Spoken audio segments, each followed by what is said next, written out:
Voting is every American's constitutional right. However, this basic right is in danger.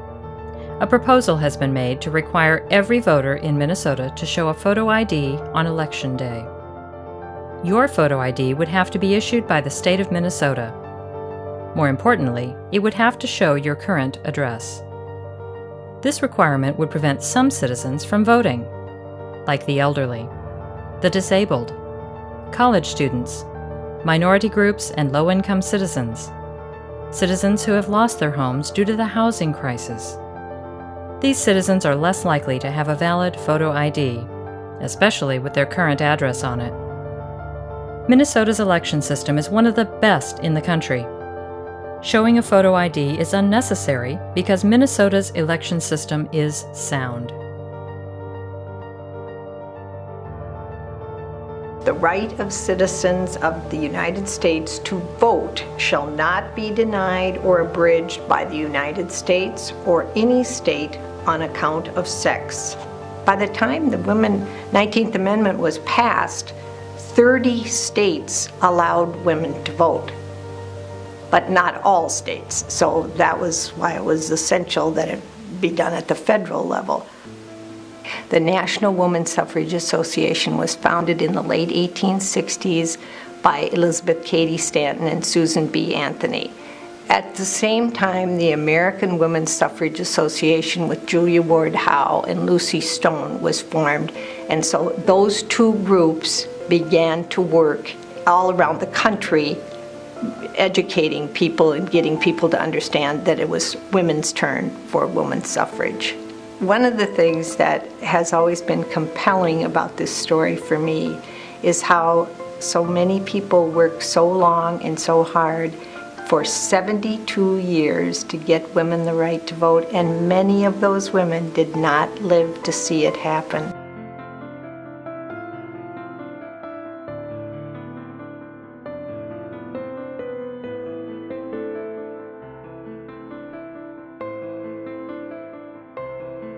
In the early 50s, attempts had already been made to secure the right to vote, to secure, when I say secure it, what I mean is that we had the right to vote, we weren't allowed to exercise it. As Dr. King came into the movement, it was really critical to encourage people to take these terrible risks to vote. And they did. Sharecroppers, middle-class folks, poor folks, black folks took their lives in their hands to exercise the vote. The passage of the Voting Rights Act was so critical to the African American community because you have to understand that after slavery, and because of slavery, we outnumbered white people in most southern towns. And you see, so suppressing the vote was really critical to controlling the vote. It is important to not only have the legislation, but to also have the public will to see that it is carried forth. So we have not only the law, but the spirit and the intent of the law. Voting is not a privilege, it is a constitutional right. The right to vote is protected by more constitutional amendments, the 1st, 14th, 15th, 19th, and 26th Amendments, than any other right that we enjoy as Americans. Along with being costly to implement and completely unnecessary, these bills will deny the vote to United States citizens by adding to the difficulty of same-day registration and by requiring registered voters to provide a current government-issued photo ID. And they will exclude some very specific groups. Requiring photo ID is not only an unnecessary waste of scarce public resources and another unfunded mandate on local governments who are already struggling, it's a barrier that could result in countless Minnesotans being denied their right to vote. Today's students are tomorrow's educated citizens and workers. It is essential that we engage them today to ensure that Minnesota continues to lead the country in voter participation. If we make it more difficult for them to vote now, what message are we sending to them about our desire for them to be active and engaged citizens of the future? Our state is too good to play politics with democracy. Minnesota traditionally, since we went to election day registration in 1973, has had the highest rate of voter participation in federal elections for the entire period after that. I think there are three things that are important to me as far as conducting an election systematically. Number one is accuracy. I think the public expects us to be 100% accurate 100% of the time.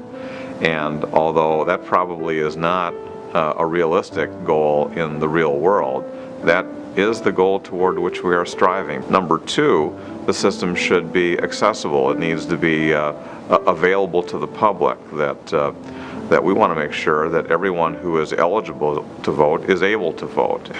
And then third, the system should be transparent, that whether it's a voter or candidate, someone from a political party, should be able to see what's going on at every stage of the election process, and that we should be able to verify everything that we're doing as a part of the election after election day is over.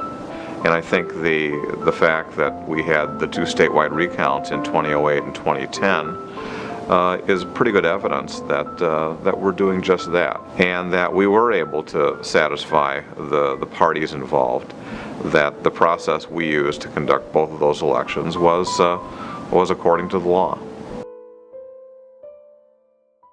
In 2010, the Nobles County attorney stated that some people expressed concerns about illegal immigrants voting, but he hadn't had a single documented case of this reported to him.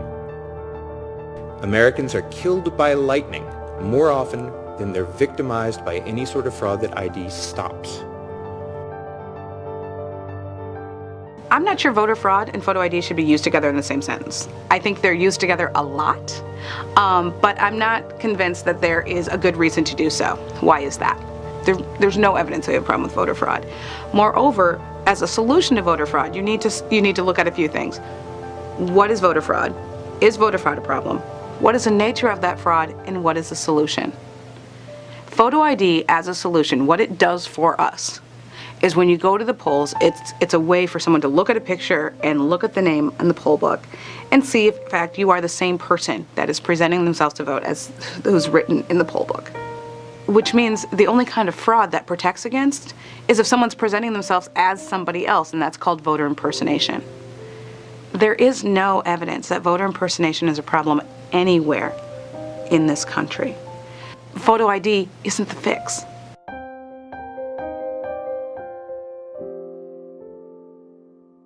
What they're doing by signing the roster is swearing to us under oath, under penalty of perjury, that they are who they say they are, that they live where they say they live, that they have been a resident of the state for the required period of time, that they are a citizen of the United States, that they're 18 years of old, and that they acknowledge that if they give us any information that is false, that they are liable to a fairly severe criminal penalty, which is up to 5 years imprisonment or $10,000 fine, or both. I've heard that voting gives each of us a voice, that we can express ourselves through voting. The reason it would be harder for a person with a disability to vote is, one, they have to have their PCA have time to get them ready to go vote. The second thing is transportation. They had to schedule transportation to get to the office to go and vote. The third thing is financial, finding the money and the resources to go and vote. So any barrier that we put up that might cost someone money is going to be a problem for many people with disabilities, most of whom are low income, and many of us are not employed at all. Since I turned 18, I moved 12 times. I went to school on the East Coast and did a couple internships around the country, and have just lived basically every 6 months prepared to pack my bags and move someplace else. The last time I moved was right around the election season. I was living in one neighborhood during the primary and moved on September 1st to a different neighborhood, so I voted in a different precinct for the general election. So it was a very quick turnover, but I was fortunate that the mechanisms in place gave me no hassle, that I could vote without having a photo ID that had those temporary addresses, and I could very easily register myself and my new roommates. On election day, I vouched for several moms I know who are staying in emergency shelter a few floors just below me. One mom voted for the first time in years, and it made her feel extremely happy to finally feel a part of society. People lose their housing for so many reasons that are out of their control. Renters get foreclosed on, jobs are lost, and domestic violence and divorce, just to name a few. But when people are homeless and they still show up to vote on election day, they're saying, I'm working to make my life better and I refuse to give up. When moms are fleeing abusive partners, they are thinking about their children, not about packing documents or other forms of identification. Hundreds of Minnesotans who are eligible to vote simply are too poor to afford stable housing. Minnesotans in poverty should not lose the right to vote. The World War II veterans are from 85 to 95 years old, and or older. But for them to have to come up with an ID, I don't think that's the thing to do. Not at all. It just all of a sudden tells you, well, we're not sure about you. I'm sure I didn't fight this war so I could show you when I'm 85 years old that I am a veteran and a citizen of the United States. I think I've proven that all the way through that I am. And it would be so wrong. It would be so wrong if I'm a voter in Washington County, and I've been a voter in Washington County since 1973, and all of a sudden in 2011, I go to vote and I don't have identification with me, and therefore I cannot vote. You can't do that to a person. One of my concerns about seniors and photo IDs, people who are shut-ins, they don't have the transportation to even go and get the photo ID if they're able to. They don't have, they have to pay to get where they're going, to get the photo ID. It's just a difficult thing. I don't have a state ID with my address in St. Cloud on it. My address is from Rochester's on it. I'm from the cities, so I live here in St. Cloud, and I have my St. Cloud address here, and it's not going to work obviously for me. Then that would, discourage me from going to vote if I can't do it. Voting should be fair to all the citizens of the United States. And I have to admit, I've become more aware of those restrictions since I have become more restricted.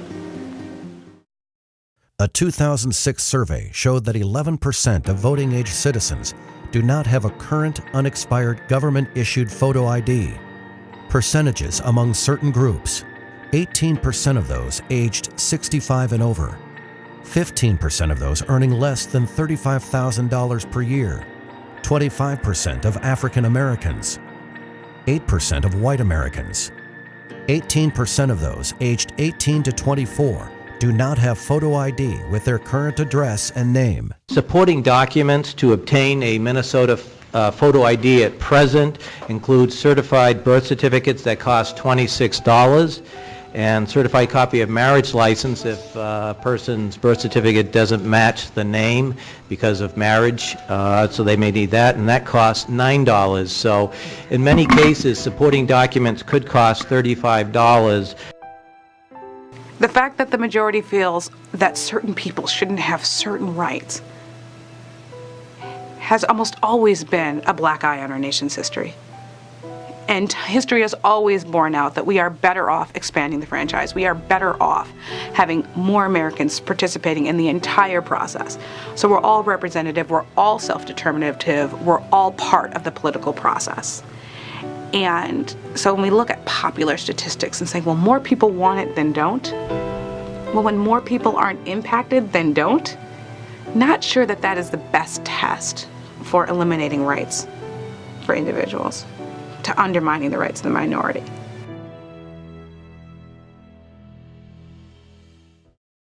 I care. I care. I care. I care. I care. I have voted. I have voted. I have voted all my life. Voting is important to me. Voting is important to me. Voting is very important to me. I want to continue to vote. I want to continue to vote. Voting is my constitutional right. Voting is my constitutional right. I will vote. I will vote. I will vote. I will vote. I will vote. Voting is fundamental to our democracy. Voting is fundamental to our democracy. I will continue to vote. I will continue to vote. I will continue to vote. It works. It works. It works. Every citizen who wants to vote should be able to vote. Every citizen who wants to vote should be able to vote. I oppose voter ID. I oppose voter ID. I oppose voter ID. I oppose voter ID. I oppose voter ID.